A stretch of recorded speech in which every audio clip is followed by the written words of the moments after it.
retos y posibilidades en la implementación de la reforma laboral, jornadas, recargos, procesos disciplinarios y acoso sexual. En este espacio participarán Isis Muñoz, directora de Relaciones Laborales de Postobón, Belisario Velázquez, presidente de Belisario Velázquez, Ana Cristina Medina, socia de la firma Godoy, y este espacio estará moderado por una mujer, estará moderado y conducido por Juliana Restrepo.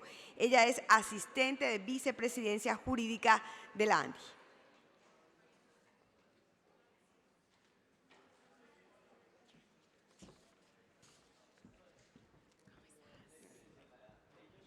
Bienvenidos todos.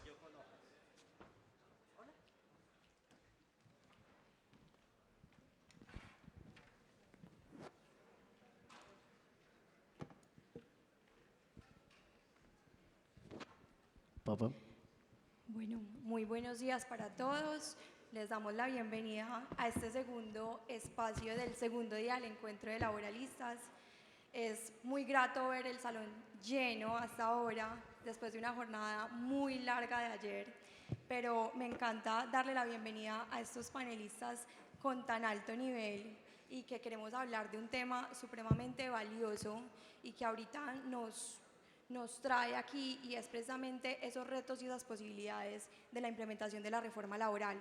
Cuando estábamos tratando de coordinar este espacio con la doctora Juliana Manrique y todo el equipo de la vicepresidencia jurídica, lo que nos preguntábamos era, bueno, hemos analizado mucho la reforma laboral desde el papel, desde esa propuesta, pero un año después de esa implementación, ¿qué es lo que ha pasado?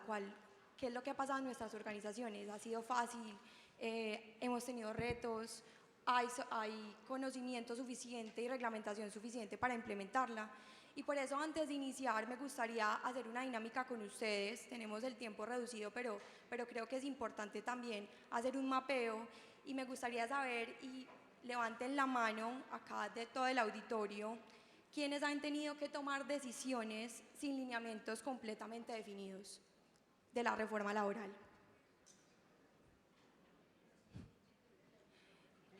Claro que sí. Y esto precisamente lo que muestra este mapeo es que estamos todavía implementando y creando una reforma laboral, no está todavía lista. Y eso también lo ha mostrado la reglamentación que ha hecho el Ministerio del Trabajo, y que está trabajando aún en eso, y que estamos ante un panorama político que seguramente va a tener diferentes cambios y vamos a tener que analizarlo. Y por eso me gustaría iniciar este panel de tan alto nivel con la doctora Isis. Y tú, como abogada, como experta en relaciones laborales en una empresa como Postobón, nos gustaría saber de estas circulares que se han expedido por parte del Ministerio del Trabajo, ¿cuáles crees que de cara al nuevo gobierno tendremos que revisar, tendremos que modificar o incluso crear para poder implementar la reforma laboral? Bueno, Juliana, muchas gracias a ti y a toda la ANDI por la invitación. Bueno, a ver, realmente esta pregunta no es tan fácil de responder a profundidad, porque hay muchas circulares, varios decretos, resoluciones, y por ahí andando borrador de algunas otras cosas más. Entonces, digamos que puntualizar uno por uno es muy difícil, pero, a ver, todos los lineamientos del Ministerio de Trabajo, entendidos, llámense circulares, resoluciones o también decretos, deben estar específicamente alineados con la ley, la jurisprudencia, y cualquier cosa que sea distinto, que se desapegue o que genere otros derechos, porque evidentemente no es un órgano legislativo, debe ser cambiado. Aquí, si les hablo a ustedes de la circular 049, entienden.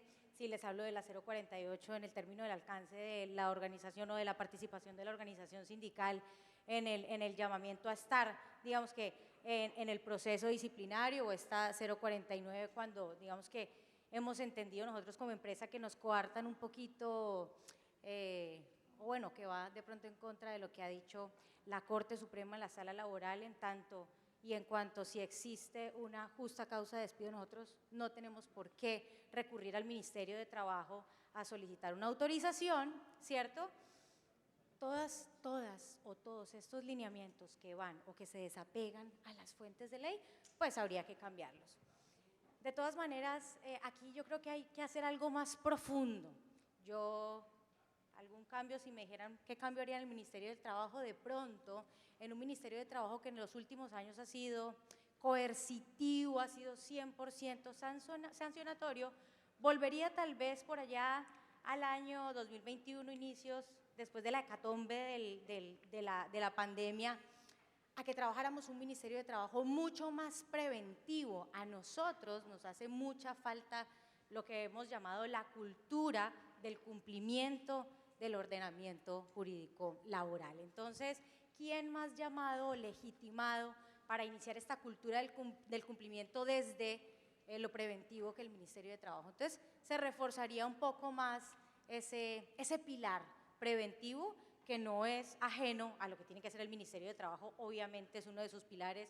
Por eso, en la Dirección de Inspección, Vigilancia y Control hay una facultad que se llama PIBC, inicia con la P, que es prevención. Entonces hay que darle, digamos que una profundidad mayor a esa prevención por parte del Ministerio de Trabajo.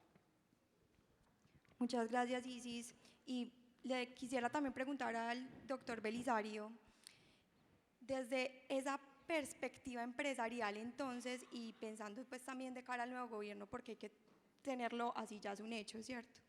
¿Qué recomendaciones harías al próximo ministro o ministra del Trabajo sobre los temas pendientes por reglamentar de esa reforma laboral?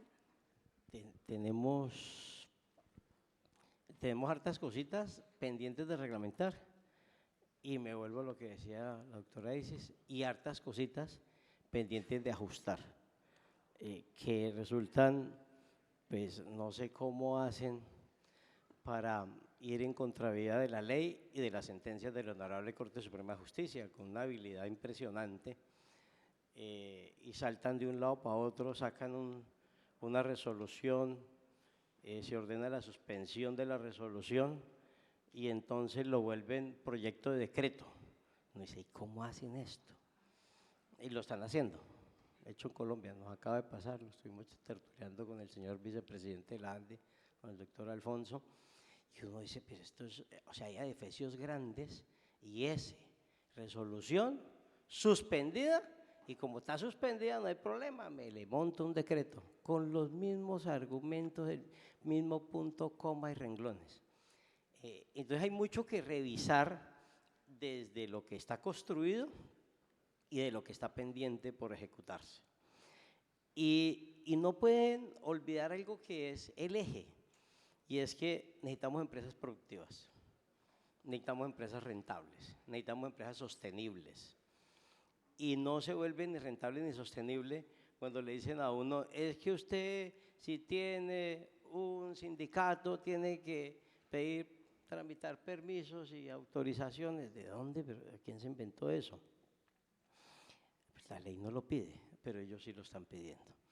Entonces, sí tiene un trabajo bien dispendioso, que es intentar el equilibrio de la flexibilización en el empleo, flexibilización laboral, fortaleciendo la empresa y fortaleciendo la relación con los trabajadores.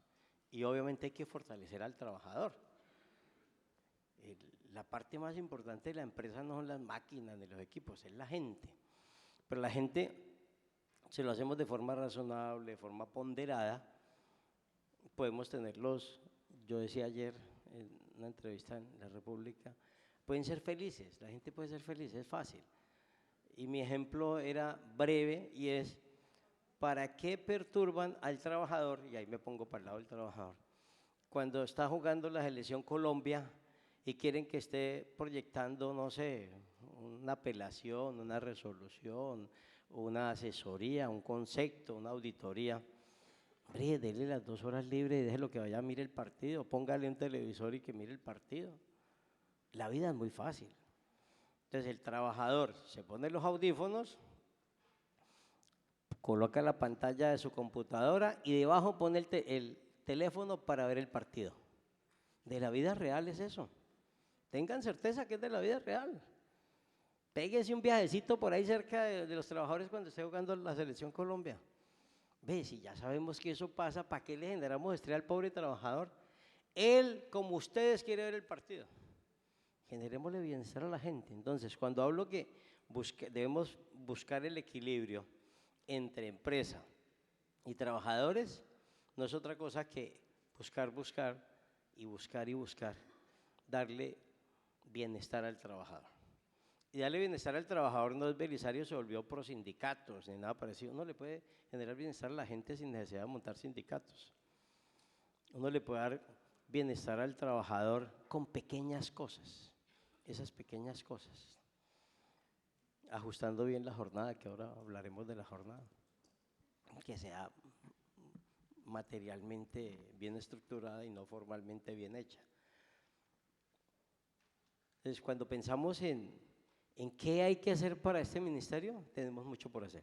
Revisar todo lo que nos ha impactado de forma negativa, que hay suficientes observaciones que se han hecho al Honorable Ministerio del Trabajo, que obviamente han sido desatendidas, como muy parecido a cuando nos convocan a reuniones tripartitas, donde no nos dejan ni hablar. Entonces esto es muy simpático. Esperamos que en esta administración que está a puertas de rodar, las cosas se compongan y las observaciones que se hicieron a todos estos proyectos que ya refirió la doctora y de los que vienen por hacerse, pues se perfilen solo con dos intenciones claras. Oiga, continuidad empresarial y bienestar de trabajadores. Con esas dos cosas le damos norte a las relaciones del trabajo. No necesitamos mucho. Ahora, hay que hilar delgado, claro. Entonces viene la 48, viene la 49, que todas tienen sus pequeñas desviaciones, para no decir que es abruptos, y eso está generando estrés a nivel empresarial. Y entonces le llega a uno como abogado y la consulta de no sé qué, ay, ¿qué vamos a hacer? ¿Qué vamos a hacer con esa consulta de acoso al desempleado, al despedido? ¿Y esa vaina qué? ¿Cómo se come esa vaina? Pues cosas como esas son curiosas. Bueno, gracias. Gracias, Deli. Y en esa misma línea, Ana Cristina, ¿cuáles crees que esos proyectos que se han publicado y que siguen para consulta son de lo más crítico para el sector empresarial? Bueno, pues lo primero que quiero decir es agradecerle a la Andy por esta invitación, a todos ustedes. Yo estoy muy feliz de estar acá con ustedes, aun cuando, hablando de partidos, todavía sigo procesando la emoción del partido de antier y el estrés. Y me preguntaba qué buena fecha para hacer este evento de la Andy en mitad de esta Copa Mundial. Ya casi no tenemos televisorcitos para ver los partidos, pero también qué mejor fecha para hacer este evento que hoy, cumpliendo un año de expedida esta reforma laboral, que tanto nos ha puesto a pensar y a trabajar a todos nosotros, no solo por todo lo que dice, sino precisamente por lo que no dice. Como tú bien decías y empezabas, todos esos vacíos en donde nos volvimos creativos, porque no es solo leer, interpretar, releer, sino, bueno, ¿y acá cómo se hace que esto empezó ya?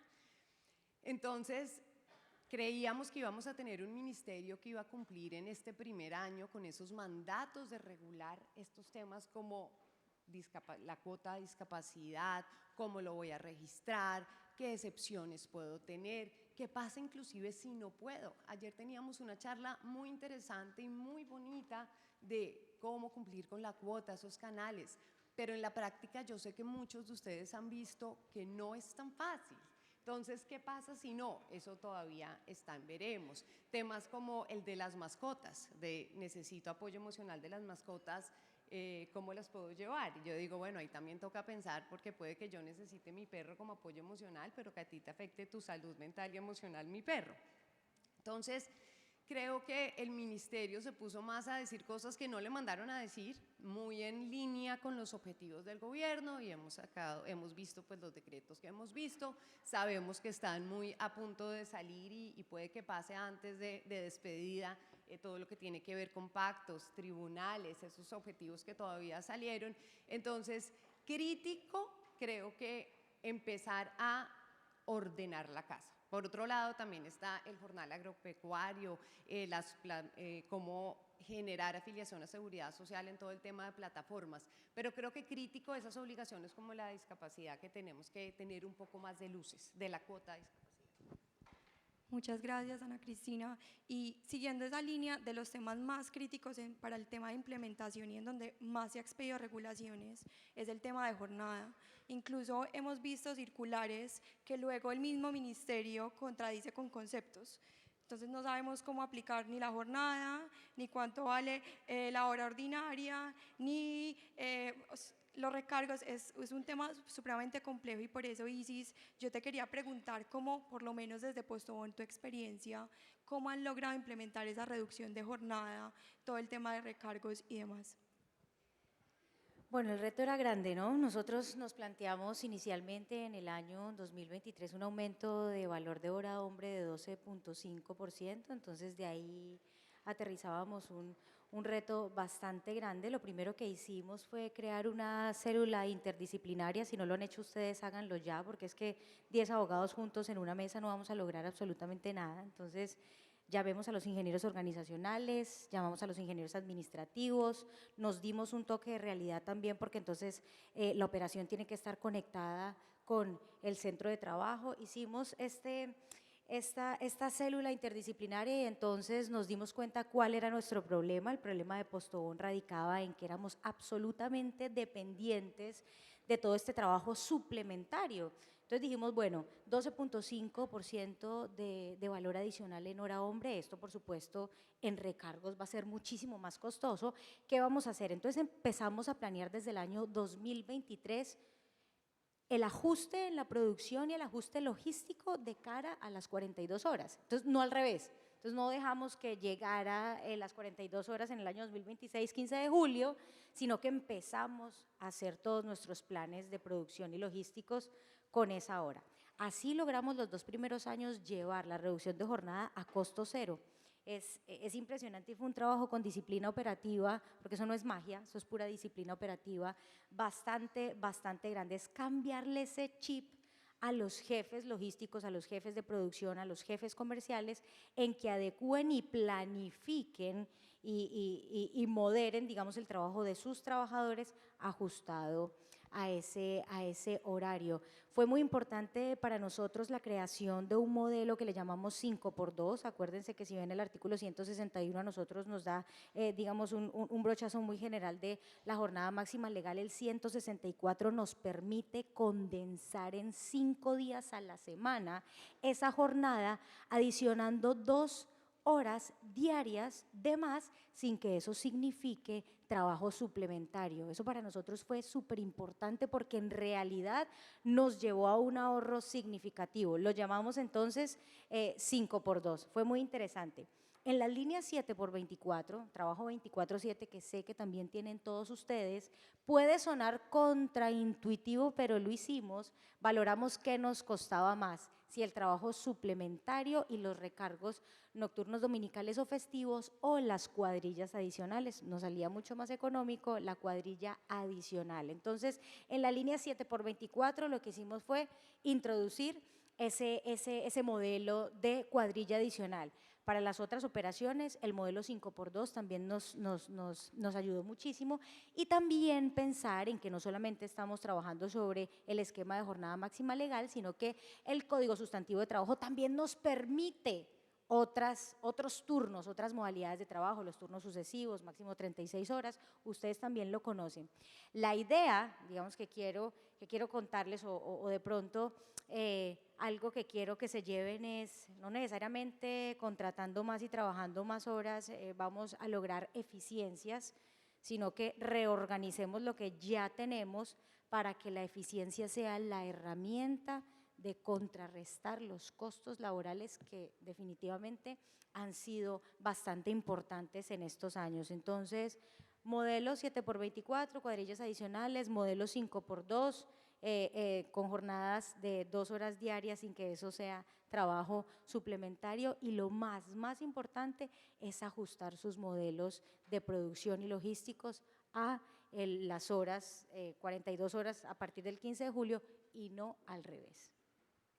Muchas gracias, Isis. Y acá también pasar, dar un salto, porque el tiempo y los temas son bastantes, el tiempo corto y los temas son muy amplios. Quisiera preguntarle a Ana Cristina sobre esos procedimientos disciplinarios, sobre esta última circular que expidió el Ministerio del Trabajo, que también genera muchísimas dudas al respecto. Y qué criterios entonces debemos asumir, lo que está diciendo el ministerio, lo que ya veníamos implementando con el concepto y pues, con lo que ha dicho la Corte Suprema de Justicia, y cómo lo ves. Mira, acá nuevamente creo yo que empezamos a ser creativos, porque cuando salen estas circulares o inclusive decretos y reglas pensamos que nos van a esclarecer y lo que terminan haciendo a veces un poco es oscureciendo. A mí la circular me llama mucho la atención porque, en mi opinión, lo que siempre hemos tenido en cuenta es sanciones, que todos conocemos cuáles son, y terminación con justa causa, que está como algo independiente, como una consecuencia de lo que puede ser una falta grave o el incumplimiento a las obligaciones. Pero acá lo que nos dice la circular un poco es verdad, voy a traer la jurisprudencia y les voy a decir que cuando usted va a terminar el contrato con justa causa no es necesario el proceso disciplinario. Y uno dice, ok, pero dice, ojo, que si usted lo que va a utilizar es el artículo 62, numeral sexto, haciendo alusión a una violación grave, por supuesto que tiene que seguir el proceso disciplinario, porque eso es una sanción. Entonces ahí es donde me parece que el concepto de volver la terminación con justa causa, no una decisión contractual, no una consecuencia, sino una sanción, empieza a enredar un poco la cosa. Vuelve y nos dice al final y dice, no, entonces esa es la excepción, la regla general es no necesito proceso disciplinario, pero para mí es al contrario, casi que la excepción es cuando yo no necesito hacer proceso disciplinario porque me voy a ir por las otras causales, y la regla es sí hágalo porque en la mayoría de ocasiones nos vamos a ir por esa violación grave. Ahora, también sabemos que lo que me está diciendo la circular y la jurisprudencia no haga proceso disciplinario, no tiene que seguir con todos estos parámetros al pie de la letra. Pero ahí yo ya me salto a efectos prácticos y a cómo lo aterrizamos, y yo digo, si yo igual tengo que dejar que se ejerza el derecho de defensa, que por supuesto que lo tengo que hacer. Si lo necesito para una sanción, ¿cómo no lo voy a necesitar para la culminación del vínculo? Pues haga el proceso y ojalá en la medida de lo posible seguir los pasos, porque va a quedar a criterio de un juez si realmente se podía, no se podía, si estaba dentro del sexto o estaba dentro de alguna de las otras causales. Entonces yo creo que ahí en ese aterrizar de esta confusión es, ojalá en la gran mayoría de casos sigamos el proceso disciplinario como nos lo trae la reforma, a menos que por alguna razón operativa y que nos pasa es completamente imposible, y trataría entonces de ver cómo lo enmarco dentro de las otras causales de del 62. Mil gracias por esa respuesta. Y en esa misma línea, Belisario, ¿qué ajustes entonces concretos como empresas tenemos que hacer dentro de nuestro reglamento interno de trabajo en ese punto? Pues definitivamente, como lo estaba diciendo la doctora, pues nos toca respetar el debido proceso, o sea, no hay otra cosa que esa. Y yo no soy muy fans, y perdonen lo irreverente, de seguir ni los conceptos del ministerio ni las circulares del ministerio, porque para mi gusto no tienen fuerza vinculante. De hecho, ellos mismos lo dicen. Entonces, si ellos mismos lo dicen, ¿a razón de qué tenemos que salir corriendo para modificar algo que no nos toca modificar? O sea, haz todo esto, pero no te preocupes, no estás obligado. Pues entonces no digas a pendejada, ya, listo, bájele, ya deje de decir vainas. Pero eso es lo que nos pasa en la vida real nuestra. ¿Por qué? Porque con el afán de reglamentar y reglamentar y reglamentar, se hacían cosas que para mi gusto, objetivamente hablando, no debían hacerse. Entonces yo preguntaba al interior, ¿y por qué pasa esto que está pasando? Este acto administrativo, la circular, la resolución o circular o decretos, que van en contravía de una ley o de la Constitución o del debido proceso constitucional con toda la fuerza vinculante que tiene. Y obtuve una respuesta muy al oído de: no te preocupes, estará vigente hasta que alguien nos la tumbe. Estará vigente hasta que alguien nos la tumbe. Eso quiere decir que tienen la conciencia de que en la estructura están atacando la Constitución y la ley. Tienen la conciencia. Pero no salen a decirlo así, obviamente. No lo van a reconocer públicamente, si no, no podrían sacar las circulares o las resoluciones o los decretos. Pero en la práctica, cuando uno se dedica a hilar delgado de la fuente para soportar el decreto, la circular o la resolución, pues uno ve que no tiene base. Uno ve que no tiene base y entonces vienen las demandas. La demanda ante lo contencioso administrativo o ante la constitucional si se trata de una inexequibilidad por un tema de la ley. De manera que ahí en ese pedacito del marco normativo y qué vamos a hacer en los reglamentos, pues simplemente yo me devuelvo y me quedo con lo que dice la reforma laboral. Y me quedo ahí con lo que dice la reforma laboral. Eso es ley, es vinculante. Y no me distraigo con las circulares. Entonces, cuando me decían a mí: ¿y usted no tramita permisos para despedir gente? No, yo no tramito permisos. No soy de la tesis de que hay que tramitar permisos. ¿Dónde se inventaron que hay que tramitar permisos? Dígame, ¿en qué parte de la ley dice eso? Hombre, en ningún lado. Se lo fueron inventando, lo fueron dejando documentado allá en el Ministerio del Trabajo y después resultaron diciendo que era obligatorio. ¿De dónde? Pues váyase para jurisdicción ordinaria, miramos que le respete al trabajador sus derechos, miremos cómo se surtió el proceso y si la causal quedó bien invocada, pues quedó bien despedido.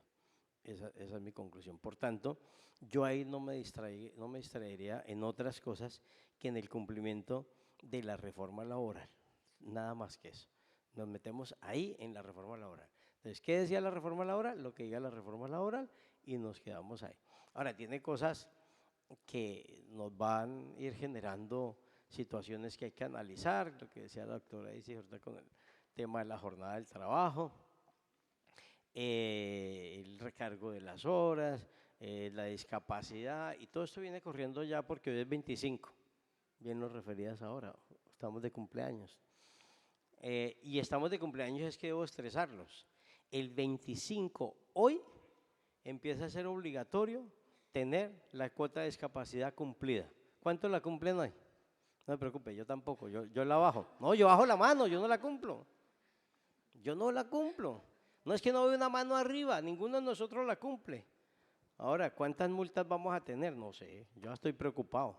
Yo tengo fe, y ayer decía con un grupo de amigos, tengo fe en que nos amplíen esa vaina para otro año, otros 2 años o alguna cosa así. Claro que soy pro contratación de discapacitados, me parece que por ahí es la línea, hay que irnos por ahí. Hay que ayudar a la gente a que se reincorporen laboralmente, hay que ayudar a que se reincorporen socialmente, pero a los pasos que nos quieren llevar no va a dar la base. O sea, ¿cuántos necesitan ustedes allá? Ah, solo 130, no, te los traigo mañana. 130, carajo, esa vaina es loca. Yo no necesito como 90 y pico y estoy estresado. O sea, la cosa es qué nos toca hacer para que las cosas funcionen mejor. Peguémonos a la ley, a lo que esté vigente, no nos distraigamos con las circulares, no nos distraigamos con los conceptos. A veces sirven y aclaran y a veces, como tú lo decías, no aclare que oscurece, porque es una cosa loca. Una aclaración lo oscurece todo. Y uno medio entendía y después de que sale la aclaración, ya no lo entiende. Así es, y Belisario, mencionas algo súper valioso y también nosotros en la ANDI lo hemos analizado y es todo el tema de las inspecciones, cuando hablabas de las multas y demás. Y eso me permite también saltar al otro tema sobre prevención del acoso sexual y la violencia en el trabajo. Ahorita tenemos más de 69 inspectoras del grupo élite que están llegando a nuestras empresas a hacer una inspección detallada del todo el tema, no solo de inclusión laboral, sino también el tema de equidad de género. Y esto no solamente con todo lo que tenemos que implementar de la reforma laboral, sino que además de eso, circulares que nos ponen en aprietos al momento de las inspecciones, porque los inspectores siguen son las circulares y esos lineamientos, y no lo que tiene que ser conforme a la ley, van mucho más allá incluso, y por eso el tema de prevención y pues también todo lo del convenio 190, que aún cuando falta pues la validación de la Corte Constitucional, es uno de los aspectos que nosotros hemos visto que es de mayor complejidad. Y en ese sentido, Isis, te queríamos preguntar también qué deberían hacer las empresas para reforzar entonces el tema de prevención. Ahorita lo mencionabas y creo que también es aplicable al tema de la prevención del acoso laboral y sexual, no solamente atender las denuncias, y cómo entonces deberíamos actuar en ese sentido y cómo lo ha hecho Postobón. Bueno, a ver, yo creo que aquí no se trata sencillamente de cumplir con la norma de la 2365, que es del año 2024. Yo creo que esto va más allá de un protocolo, sino que hay que impregnar en la empresa una cultura libre de todo tipo de acoso, o sea, no solamente el acoso sexual, que es muy delicado. Entonces, ¿qué ha hecho Postobón? Hacer declaraciones constantes de espacios libres de acoso sexual y laboral también. Más allá de hacer las declaraciones, porque puede ser que eso no baje a la base, muchas veces nos equivocamos en la manera de comunicar desde el corporativo a la base, sobre todo en una empresa como Postobón, que tiene una base de operación de casi 5.000 personas. Estamos formando líderes, ¿sabes? Aparte de hacer esas declaraciones, estamos formando los líderes no solamente en materia de desempeño, sino en competencias. Y en competencias y con ganas también de liderar desde el ejemplo, estamos valorando también que tengan a todos sus trabajadores o todas las personas que pertenecen a su círculo laboral en ambientes libres de acoso. Es muy importante que lo interioricemos, que declaremos en las empresas siempre que necesitamos estos espacios sanos, pero también que trabajemos con los líderes y liderar desde el ejemplo, enseñar desde el ejemplo, porque, repito, muchas veces nos equivocamos en bajar la comunicación desde el corporativo.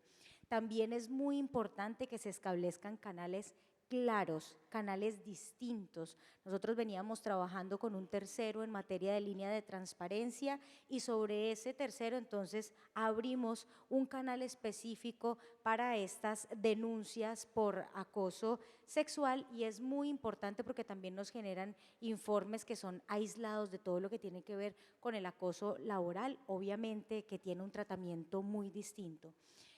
Y hablando del tratamiento distinto, también es bien importante, y Postobón lo que ha hecho es darle, digamos, un espacio muy importante a este derecho de no revictimización.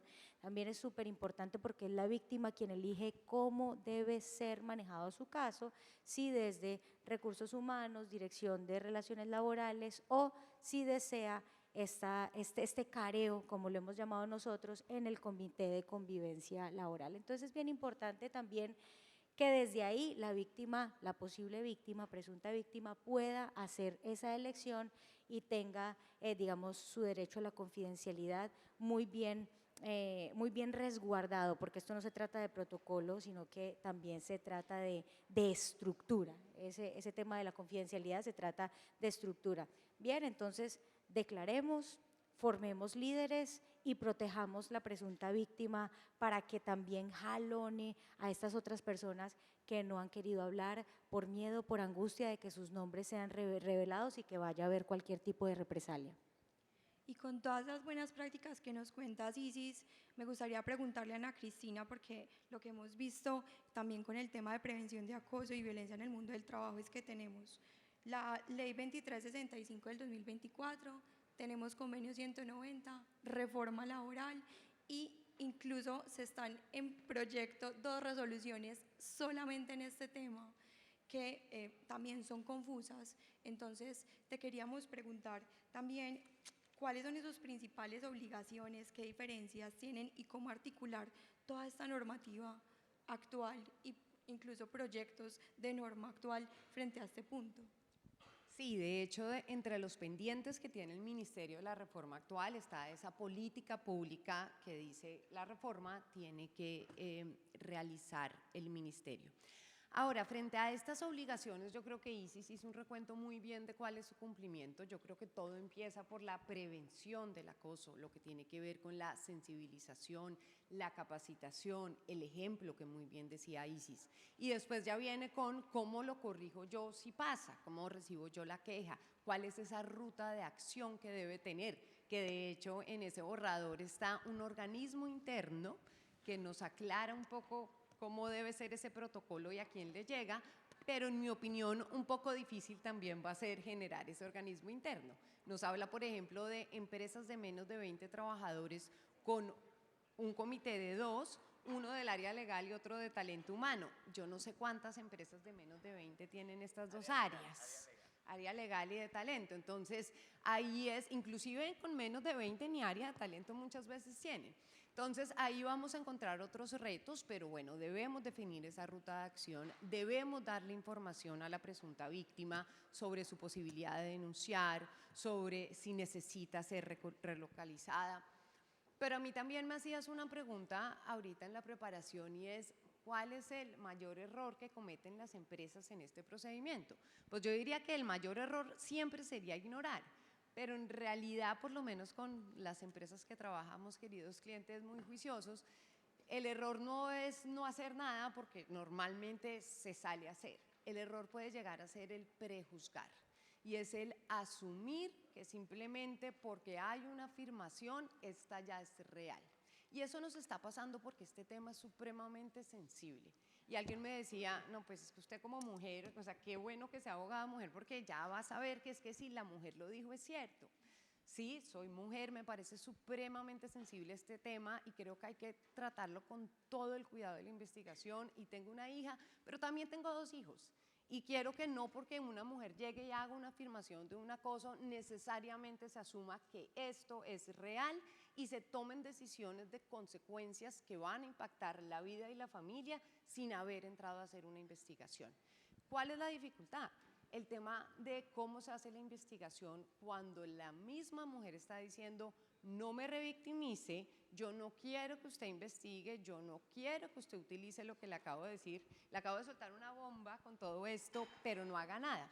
Entonces ahí va a ser un reto de cómo encuentro yo esas formas de investigación para tomar decisiones que realmente estén cobijando a todas las partes involucradas.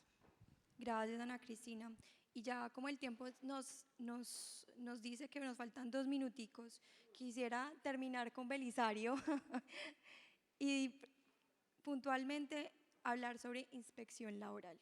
Este es terminar porque todo esto se recoge, todo lo que hemos venido hablando en inspección. Y si nos contaba unas buenas prácticas en temas de prevención, en jornada, Ana Cristina desde el punto de vista laboral, de asesoría y lo que están haciendo las empresas y además de eso jurídico y la dificultad de implementarlo, pero ¿cómo atender esas inspecciones? Cerremos con esa gran pregunta que cierra todo y que acopla todos estos temas de la implementación de la reforma laboral. Está breve, yo estoy adaptado a que me digan, y tiene 2 minutos.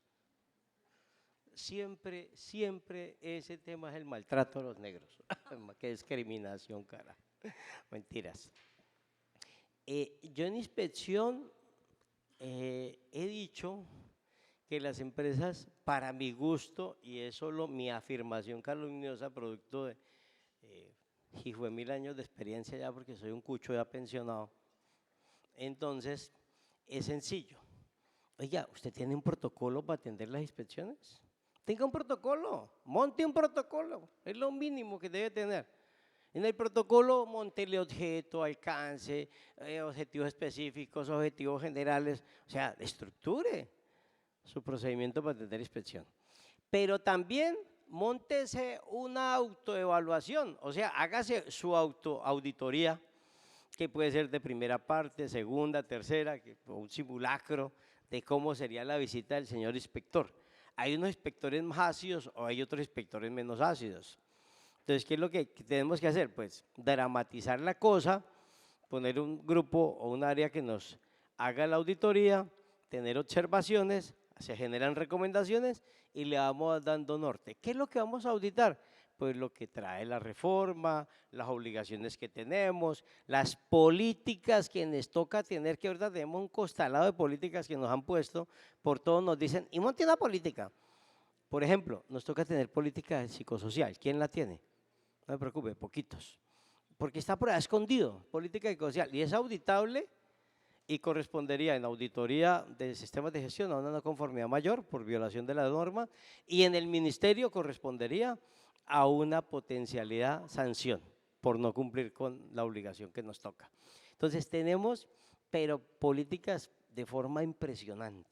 Entonces aquí montamos el procedimiento para atender la auditoría y hacemos unas auditorías internas para que se direccione algo parecido al tema de inspección que va a hacer el Ministerio del Trabajo, y ahí dice Time Up. Muchas gracias. Bueno, muchas gracias a todos los panelistas. Fue un placer tenerlos acá y escucharlos. Y yo solamente quisiera cerrar con que la reforma apenas está empezando, apenas estamos sabiendo cómo se tiene que implementar, apenas estamos entendiendo qué es lo que se tiene que hacer, y creo que tomará un tiempo y esperemos que este nuevo gobierno sea una buena ayuda para poder hacerlo de la mejor manera. Quisiera adicionar frente a los cambios, y lo que yo le recomendaría al nuevo gobierno es volvamos a un ministerio que sea consciente que tiene que ser neutro y que tiene que reforzar las relaciones laborales como relación, entendiendo que vamos a necesitar asesoría de ambas partes, que hay que entender que cada parte tiene una carga y posición distinta, pero es un ministerio por las relaciones laborales, no por una de las partes solamente. Así es. Muchas gracias a todos ustedes.